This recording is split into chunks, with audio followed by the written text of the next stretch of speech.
हरियाणा में वोटिंग के बाद बदला सियासी समीकरण। देखिए किस सीट पर कौन मार रहा है बाजी। विस्तार से आपको सटीक आंकलन देंगे, लेकिन उससे पहले आप कमेंट करके बताइएगा आपको क्या लगता है वोटिंग के बाद कि किस सीट पर कौन मार रहा है बाजी, हरियाणा में किस पार्टी को कितनी सीट आ रही है। कमेंट करके जरूर बताइएगा।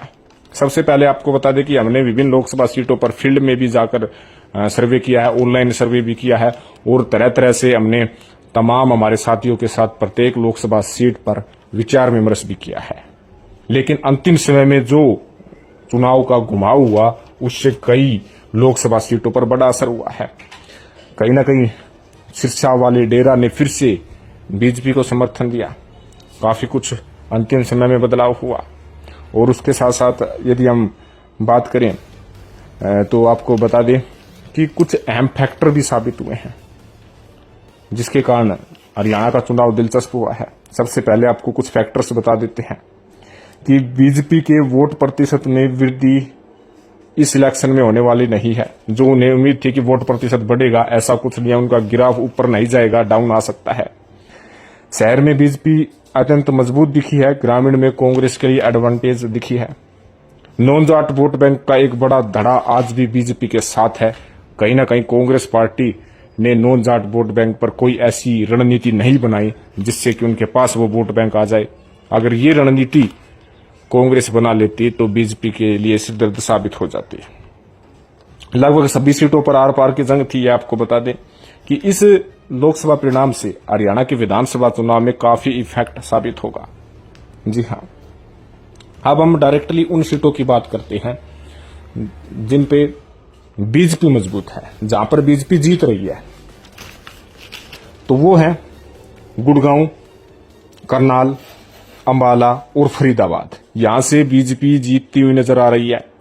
और ये भी बताएंगे इन लोकसभा सीटों में किस विधानसभा पे कौन बढ़त बना रहा है, ये भी आपको डिटेल से बताएंगे। लेकिन सबसे पहले आपको बता दें कि बीजेपी गुड़गांव, करनाल, अंबाला और फरीदाबाद से आगे है। और कुरुक्षेत्र सीट पर भी बीजेपी जो है मजबूत है। 60% बीजेपी के हक में ये चुनाव आ चुका है। लेकिन अभय सिंह चौटाला अहम फैक्टर साबित हो रहे हैं। अभय सिंह चौटाला यदि इंडिया गठबंधन में शामिल होते तो कुरुक्षेत्र सीट इंडिया गठबंधन को मिल जाती। ये एक सत्य है। कहीं ना कहीं विपक्ष के वोटों के डिवाइड से बीजेपी को भरपूर फायदा हुआ है। हालांकि अभय सिंह चौटाला अंत तक इंडिया गठबंधन में शामिल होने की कोशिशें करते रहे। कुरुक्षेत्र सीट भी बीजेपी के पाले में जा सकती है, यानी कि लगभग 5 सीटों पर बीजेपी का कब्जा होना तय है। कांग्रेस की बात करें तो सेफ सीटें रोहतक, सिरसा और सोनीपत है। जी हाँ, लेकिन सबसे बड़ा टफ मुकाबला हिसार और भिवानी में अंतर्गत है। हिसार में यदि आपको बात करें कि उचाना और नारनौल से 45+ की लीड यदि जयप्रकाश लेते हैं तभी हिसार का लोकसभा चुनाव जयप्रकाश जीत सकते हैं, वरना इससे कम लीड आने पर रणजीत सिंह चौटाला की बड़ी जीत हो सकती है। जी हाँ, और उसके साथ साथ भिवानी में अंतर्गत सीट भी मुकाबले में है। उसका हम अच्छी प्रकार से तथ्य बताएंगे कैसे क्या मुकाबले में है। लेकिन आपको विधानसभा वाइज ब्यौरा दे देते हैं। जो गुड़गांव लोकसभा सीट है उसमें बीजेपी जिन विधानसभा सीटों पर बढ़त बना रही है उनमें गुरुग्राम, बादशाहपुर, पटौदी, रेवाड़ी और सोहना में अच्छी बढ़त बना रहे हैं राव इंद्रजीत सिंह। कांग्रेस पार्टी के राजबब्बर केवल नूह जिले की जो विधानसभा सीटें हैं, जो 3 विधानसभा सीटें हैं, वहां पर बढ़त बना रहे हैं। राजबब्बर जो जातीय समीकरण खेल रहे थे वो जातीय समीकरण उनका ज्यादा नहीं चला है और राव इंद्रजीत सिंह आगे चल रहे हैं। फरीदाबाद की बात करें तो बीजेपी जिन विधानसभा सीटों पर जो है आगे है उनमें ओल्ड फरीदाबाद, तिगांव, बल्लभगढ़ व ओडल पर लाजवाब बढ़त बीजेपी ने बनाई है। ये लग रहा था कि फरीदाबाद में बीजेपी में भित्तरघात होगा, बड़ा इफेक्ट पड़ेगा, ऐसा कुछ नहीं है। अंतिम समय तक बीजेपी ने जो कंट्रोल किया है वो काबिले तारीफ भी है। फरीदाबाद में कांग्रेस पार्टी अथीन, पलवल, पृथला, एनआईटी पर मजबूत है, कुछ बढ़त बना रही है, लेकिन ऐसी बढ़त नहीं जो बीजेपी को कवर कर ले, जो बीजेपी की बढ़त को कवर कर ले। अगली सीट है अंबाला। अंबाला में ये लग रहा था कि वरुण मुदाना जीत सकेंगे, लेकिन चुनाव के 2 दिन पहले वहां का कहीं ना कहीं बीजेपी ने कवर अप किया है। मोदी की रैली के बाद इफेक्ट साबित हुआ है। यहाँ पर बीजेपी यमुनानगर, अंबाला कैंट, पंचकुला और जगाधरी पर अच्छी बढ़त बना रही है। यानी अंबाला में जो शहरी एरिया सबसे ज्यादा है उसका फायदा बीजेपी ने उठाया है। बीजेपी शहरी एरिया में बहुत ज्यादा मजबूत है, जिससे अंबाला की सीट बीजेपी के पक्ष में जाती हुई नजर आ रही है।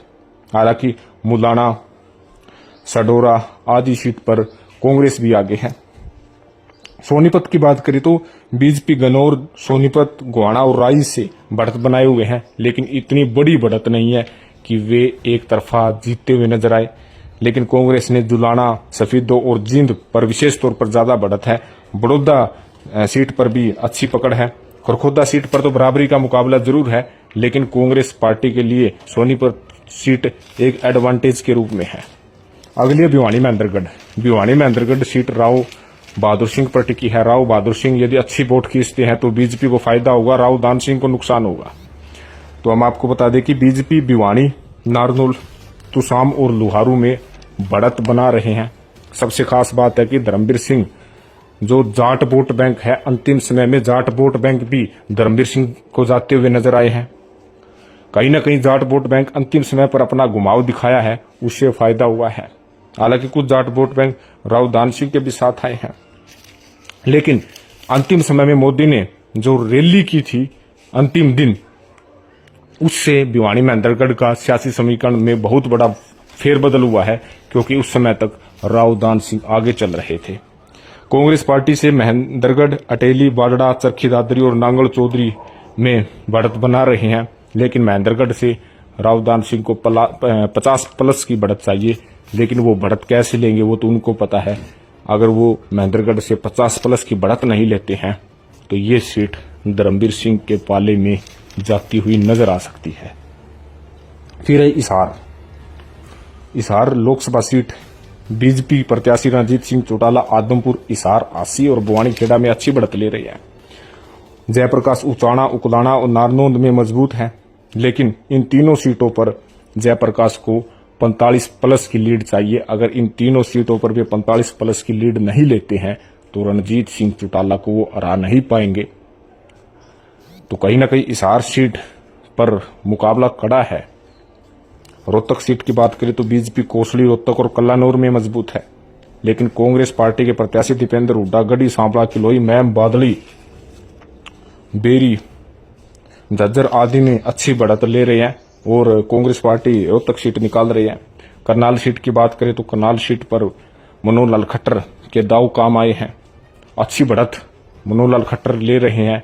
कहीं ना कहीं कांग्रेस पार्टी ने करनाल सीट को अच्छी प्रकार से जाना नहीं था या कुछ अलग भी करना चाह रहे थे, वो उन्हीं को पता है। और उसके साथ साथ आपको बता देते हैं कि सिरसा सीट पर शैलजा अत्यंत मजबूत है और प्रियंका गांधी का रोड शो संजीवनी का कार्य शैलजा के लिए किया है। तो इस प्रकार आपको बता दें कि बीजेपी गुड़गांव, करनाल, अंबाला, फरीदाबाद के साथ साथ कुरुक्षेत्र सीट भी निकाल सकती है और कांग्रेस पार्टी रोहतक, सोनीपत और सिरसा सीट निकाल सकती है।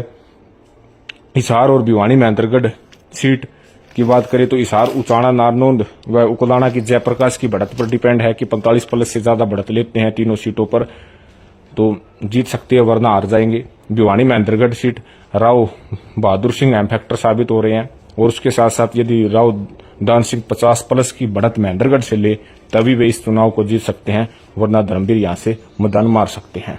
तो ये था वोटिंग के बाद का एक्चुअल आंकलन। आपको क्या लगता है किस पार्टी को कितनी सीट आएगी? आपका भी एक आंकलन है। हमारा आंकलन जो था वो हमने बताया, क्योंकि हम फील्ड में विभिन्न प्रकार से आपके सर्वे कलेक्ट किए थे, आपके ऑनलाइन सर्वे कलेक्ट किए थे। फील्ड में जाकर भी हमने अच्छी प्रकार से इस चुनाव को देखा और हमारे साथियों के साथ भी हमने डिस्कस किया है। तो आपका इस बारे में क्या कहना है, कमेंट जरूर करें। धन्यवाद।